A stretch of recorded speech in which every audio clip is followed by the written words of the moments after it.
retour à l'émission à la une. Aujourd'hui, on fait le point sur deux nouvelles. CGI qui fait une grosse transaction en Europe, met la main pour 2,8 milliards de dollars sur la britannique Logica, mais aussi on parle du déménagement d'un siège social. On n'en perd pas un, on en gagne un. Donc Stornoway Diamonds, qui est en voie de devenir le premier exploitant d'une mine de diamants au Québec, relocalise son siège social de Vancouver à Longueuil. On ne voit pas ça très souvent et on va en parler avec le vice-président et chef des opérations de Diamants Stornoway, Patrick Godin. Bonjour, M. Godin. Bonjour, madame. Merci d'être là avec nous aujourd'hui pour parler de cet événement qui n'arrive pas tellement souvent, je le disais. Pour Stornoway, qu'est-ce qui a justifié cette décision-là? D'une part, notre projet phare pour notre société est le projet Renard qui est dans le nord du Québec, qui est localisé au Québec. Et donc, notre base d'employés est québécoise. Notre future base d'employés va devenir québécoise. Et on s'est rapproché de nos actionnaires majoritaires. On s'est rapproché aussi de notre base de nos parties prenantes au projet, qui sont non pas seulement les Québécois, mais plus spécifiquement les Cris et les gens de la région, les Jamédiens et les gens de Chibougamau-Chapais. Et on s'est aussi rapproché de nos fournisseurs stratégiques aussi. Donc, Stornoway Diamonds va devenir pratiquement à majorité québécoise. La majorité de vos activités seront ici et vous mettez beaucoup d'argent dans ce projet Renard. Oui, c'est 850 millions de dollars d'investissement pour la construction du projet. C'est 500 employés en période d'opération. C'est 600 employés en période de construction. Et notamment, le déplacement du siège social crée environ 45 à 50 emplois à Montréal. Et là, ce sera des emplois au siège social. On parle de l'ingénierie, j'imagine, entre autres. On parle d'ingénierie, on parle surtout de notions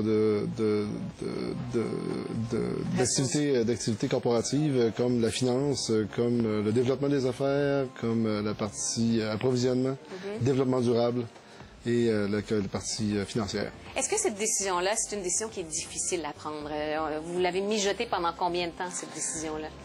Disons que ça n'a pas été une décision difficile à prendre parce que la motivation était louable. Je pense que même si on envisage de s'expansionner, de croître ailleurs au Québec, ailleurs au Canada et ailleurs dans le monde, parce qu'on envisage grossir pour le bien de tout le monde, on peut le faire de Montréal.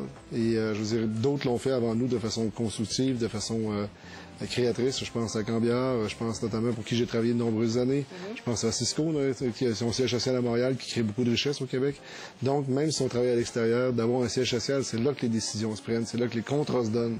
C'est là donc l'impact est le plus significatif. Le projet Renard, ça fait partie du Plan Nord? C'est à l'intérieur du Plan Nord, oui, c'est au nord du 49e parallèle. Est-ce qu'il y avait, M. Godin, des pressions pour, des encouragements, des incitatifs pour que vous transfériez vos... Il n'y a aucune pression. D'une part, c'est une décision qui s'est prise au conseil d'administration, qui était mûrie de longue date, qui faisait partie de notre stratégie. Et puis, il n'y a pas d'incitatif non plus à déménager à Montréal. Je pense que c'est un naturel. Je pense qu'on peut aussi bien croître de Montréal qu'ailleurs. C'est sûr que la base financière dans le domaine minier, dans le monde, est plutôt Toronto que Montréal.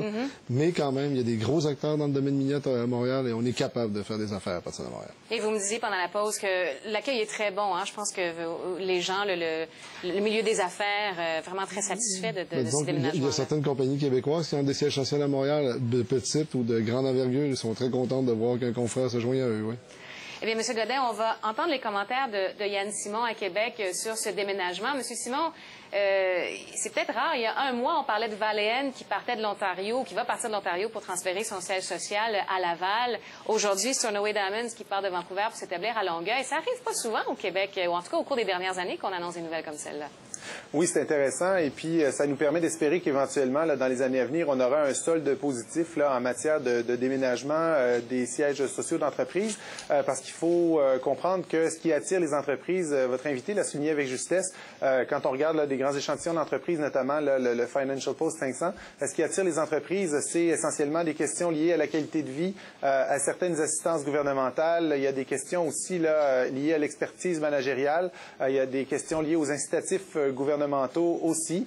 Donc, c'est tout un ensemble de facteurs qui fait que c'est intéressant pour un siège social de venir dans une ville comme Montréal ou Québec, par exemple.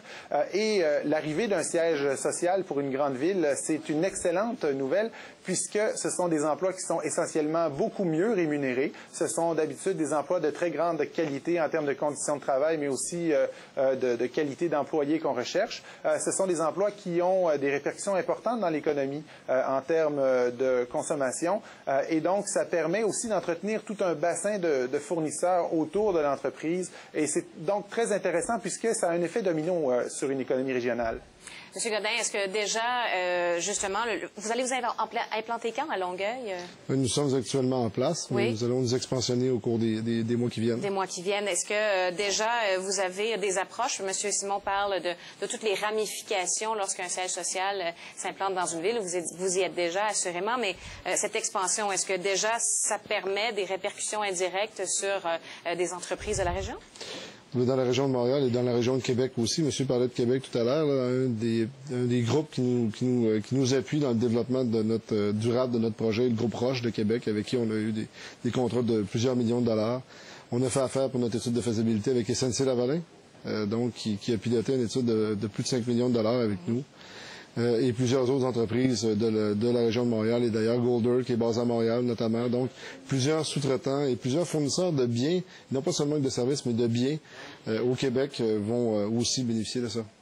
Parce qu'au niveau du nombre de sièges sociaux, Yann Simon, à Montréal, on en a perdu quand même au cours des 20 dernières années. Là, il y a l'Institut Fraser qui, à l'automne, avait fait paraître des chiffres. Là, en 1990, il y en avait 96 du top 500 qui étaient à Montréal. On est passé à 81 quand même en 2010. Oui, tout à fait. Et c'est une glissade qui est expliquée à la fois par des facteurs régionaux, là, des facteurs provinciaux, mais qui s'inscrit aussi là, généralement dans The Rise of the West, c'est-à-dire que l'Ouest canadien en gagne beaucoup. Essentiellement, Calgary, Edmonton et Vancouver ont des gains nets de sièges sociaux pendant la dernière décennie, alors que Toronto, Montréal et Ottawa ont des pertes nettes de sièges sociaux sur la dernière décennie. Et ça s'explique en partie par l'augmentation du pouvoir économique de l'Ouest, par aussi là, la croissance de l'Asie, mais ça peut s'expliquer par d'autres facteurs, c'est-à-dire que si on regarde les industries où on était meilleur il y a 20 ou 10 ans, c'est pas les mêmes qu'aujourd'hui et donc c'est normal là, de voir ce glissement-là, si on veut, dans le nombre de sièges sociaux, mais on l'a dit il y a quelques instants, on est capable de remonter la pente, on est capable de briller internationalement, il s'agit simplement de miser sur les bons secteurs. Oui, et on parlait de CGI un peu plus tôt. Le siège social de CGI, en tout cas, il est parti pour rester à Montréal un bon moment. On sait que M. Godin y tient. Yann Simon, merci pour tous vos commentaires et votre expertise livrée à ce sujet aujourd'hui à la Une. Ça m'a fait très plaisir. Merci, M. Simon. Et M. Godin, donc, au cours des prochains mois, ça va se mettre en place, l'expansion du siège social à Longueuil. On vous souhaite bonne chance et on va suivre aussi le développement pour ce qui est du projet Renard dans le nord du Québec. Avec plaisir. Merci, M. Godin. Donc, vice-président et chef des opérations de Diamant Stornoway. Voilà, c'est ce qui complète cette émission à la Une pour ce jeudi. On se retrouve demain, vendredi.